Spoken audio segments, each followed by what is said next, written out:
All legal activities, ma'am. What's that? They're all legal activities. Can I ask why? Let me talk to you for a minute. What's your first name? Tell me that. I'd rather not give that up. That's fine too. You're making everybody in there very uncomfortable.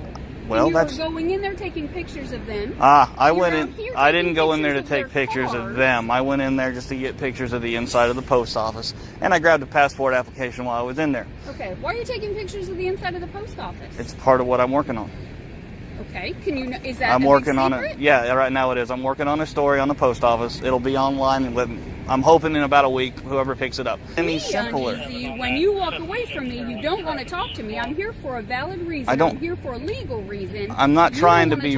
I know. I'm not trying to be rude. At the Claremore Post Office in Oklahoma, a sidewalk photography stop escalates as the auditor repeatedly asks, "Am I being detained? What crime?"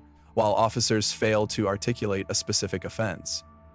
Names referenced around the case include Sergeant Mark Book and Officer Cassie Grettner of Claremore PD, though badge numbers are not stated in the provided record. The encounter pivots when an officer shifts to a pin-tracking sobriety check unrelated to filming, sharpening the question of reasonable suspicion and scope of authority. Watch to the end for a precise breakdown of what crossed the line and what held up. Then support ID Refusal Pro and the original source for full context. Not too bad. Yourself? Pretty good. What's going on with you? Just out taking some pictures. Okay, do you mind stopping and talking for a minute? Actually, I'm kind of on a time schedule. Okay, I need to talk to you, so you need to stop and talk to me. Am I being detained? I want to stop and talk to you. I appreciate that. No. Yes, at the moment you are being detained. For what crime? I find out what's going on. For what crime? If you're looking at vehicles, I need to find out who you are. For what crime? And what you're doing. What crime am I being detained for? I'm investigating. That's not a crime. What crime? I'm investigating. Ma'am, what Do you crime? have some ID with you? No, ma'am. What crime? 123 start this way. What crime am I being suspected of? Right now, I don't know. Exactly. So there's no reason to detain. If you're looking at vehicles and you're taking pictures, and you're inside taking pictures. At the Claremore Post Office, the auditor is approached by Sergeant Mark Book and Officer Cassie Grettner while filming in a public space. The auditor immediately asserts his rights by asking, "Am I being detained? For what crime?" The officers do not provide a specific statute or articulable suspicion. Under the Fourth Amendment, police must have reasonable, articulable suspicion of a crime before detaining someone. Merely taking pictures in a public area, including a federal facility's exterior, is a constitutionally protected activity tied to the First Amendment. When officers cannot name a crime, the encounter shifts into questionable detention. The auditor correctly presses for accountability, while the officer's failure to cite a legal basis reflects misconduct and potential violation of civil rights. The lawful action here is to remain calm, decline voluntary answers, and continue to demand clarification of the suspected crime until released. Vehicles, and you're taking pictures, and you're inside taking pictures of... All legal activities, ma'am. What's that? They're all legal activities. Can I ask why? Let me talk to you for a minute. What's your first name? Tell me that. I'd rather not give that up. That's fine too. You're making everybody in there very uncomfortable. Well, you're going in there taking pictures of them. I didn't go in there to take pictures of them. I went in there just to get pictures of the inside of the post office, and I grabbed a passport application while I was in there. Okay, why are you taking pictures of the inside of the post office? It's part of what I'm working on. Okay, is that I'm working on it? Yeah, right now it is. I'm working on a story on the post office. It'll be online, I'm hoping in about a week, whoever picks it up. Any simpler. When you walk away from me, you don't want to talk to me. I'm here for a valid reason. I'm here for a legal reason. I'm not trying to be. I know. I'm not trying to be rude. The auditor explains to Officer Cassie Grettner that all his actions are legal and directly tied to journalism, including photographing the post office and picking up a passport application for reference. This is classic First Amendment protected activity, which guarantees the freedom of the press and the right to gather information in public places.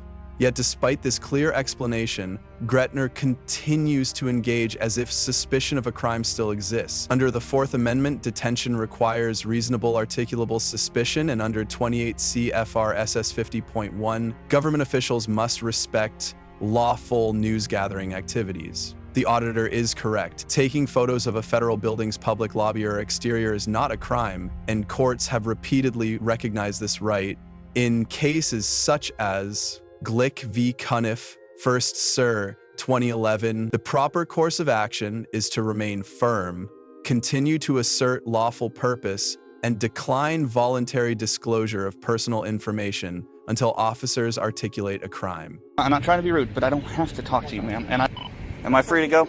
No, you are not. I told you I'm detaining you until I find out what's going on here. Okay, but you didn't tell me what crime. What crime do you suspect me of?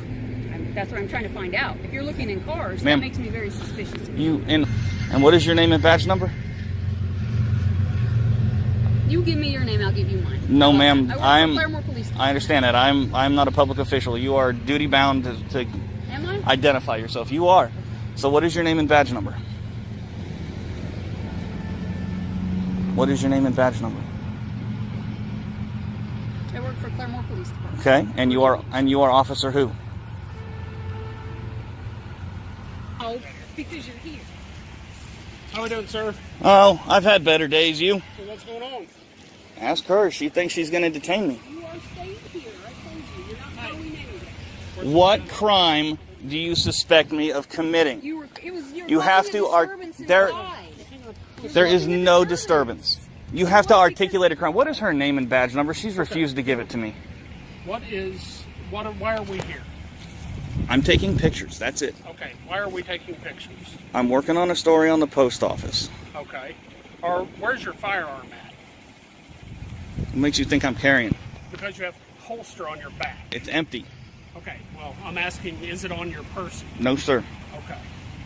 All right. Do you have any ID on you? No, sir. Officer Cassie Grettner demands the auditor's name while refusing to provide her own identification. The auditor correctly points out that private citizens are not legally obligated to disclose personal information unless lawfully detained under Terry v. Ohio 392 U.S. 1, 1968, which requires reasonable articulable suspicion of a crime. Conversely, public officials are duty-bound to identify themselves when acting in their official capacity, a principle affirmed in numerous departmental policies and civil rights rulings.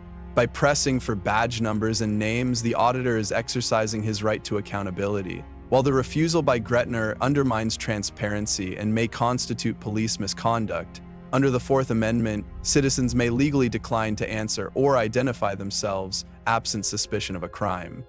The proper response is to remain calm, continue documenting, and clearly assert constitutional rights until officers either articulate a specific offense or disengage. But I see an alcohol bottle laying right here on the ground, so I'm asking you, have you been drinking? Take it up, fingerprint it.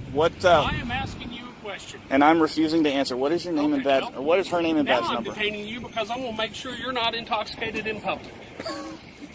What a bunch of bullshit.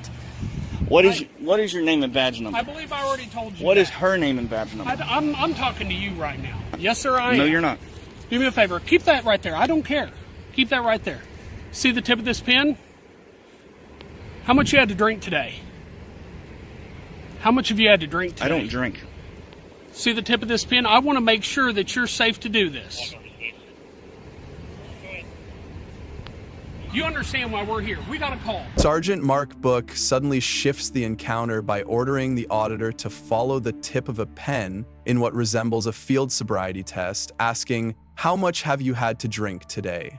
The auditor replies firmly that he does not drink. This escalation is problematic because a sobriety check requires probable cause of driving impairment as established in Delaware v. Prowse, 440 U.S. 6, 148, 1979. The situation involves no vehicle stop or traffic suspicion. The auditor was only photographing a post office. Expanding a First Amendment activity into an implied DUI investigation exposes a serious overreach of authority.